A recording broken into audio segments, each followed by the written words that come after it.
Hi folks, St. Paul Steam and Machine here. I needed to cut an 8 TPI thread on this lathe not too long ago, and I really didn't understand how they were talking about the upper gear change. And what they're talking about is this set right here, this first one. This is the banjo here, and it loosens right there. And this back one is going to stay there because it's going to run off these two idlers up there, and it has to be that one in there. So I'm going to loosen this, and that just dropped right out of the way. And it comes with, I'm sure you got a series of changeable gears.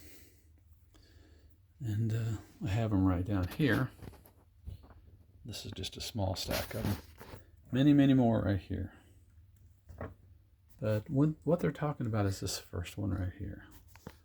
I wish somebody had made a video so I would have understood that. I know it's abundantly simple now, but I wasn't clear about it. And it's just this one. If you can get that one off, it's kind of got a whole cluster of them here. Just got to separate that one out, and I'll be back. Okay, I got it loosened up. That one just comes off. This is the one that was on there when I got it. There is a keyway in there. And this, like I say, this whole assembly just slides off. Make sure you put your spacer back in there where it goes. And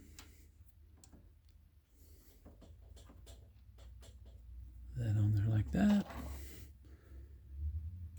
Because this is the gear that these two banjos are going to ride against. You'll want to use a piece of paper or something to shim that up so you don't have it running just exactly tight. Let's see, I've got a piece of paper for that.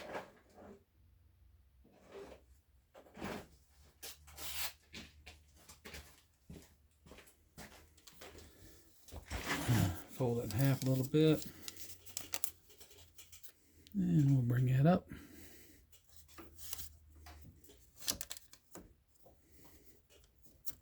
There we go.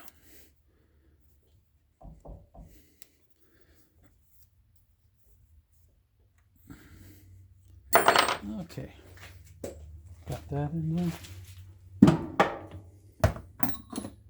And we'll just run that out. And there we have it. That's how you change the gear out for certain TPIs. Of course, you have to go by your chart up here, which will tell you what goes where and what. To do an 8 TPI, I had to be in the C2 position and have the 60-tooth gear on there, I believe it was. So that's how it's done anyway. Thanks for looking, folks. Bye now.